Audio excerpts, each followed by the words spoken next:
The Democratic Republic of Congo, DRC, has demanded the removal of thousands of UN peacekeepers, claiming it is ready to assume the full responsibility for its security despite scores of civil society and rights groups urging the UN to extend its mandate in the country.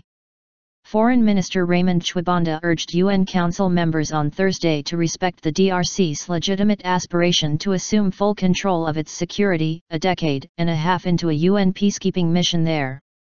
Tshibanda said his country had made major political and economic progress and had succeeded in getting the upper hand over Hutu rebels and the Democratic Forces for the Liberation of Rwanda, who are accused of fomenting unrest in the east.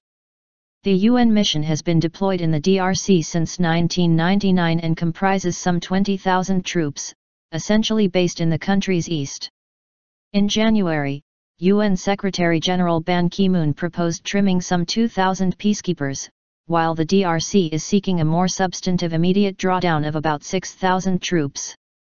However, the UN Stabilization Mission in the DRC, MONUSCO, has cautioned that a gradual pullout of troops is needed to minimize the risk of renewed violence, home in recent decades to some of the bloodiest outbreaks of violence anywhere in the world. MONUSCO will not stay in the DRC forever, Martin Kobler, the head of MONUSCO said. The DRC will only achieve stability through the establishment of functional, professional, and accountable state institutions and through strengthened democratic practices, Kobler added. However, nearly 180 civil society and rights groups have urged strengthened powers for the UN mission in DR Congo to ensure peaceful elections due in November and help end unrest in the country's volatile east.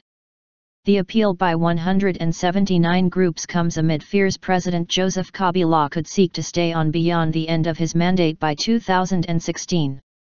Protests over Kabila's alleged attempt to seek a third term has claimed up to 42 lives this year, according to rights groups. According to the UN, tens of thousands of people died in February and March 2013, and more than 100,000 fled their homes during clashes between a militia and army forces in the east.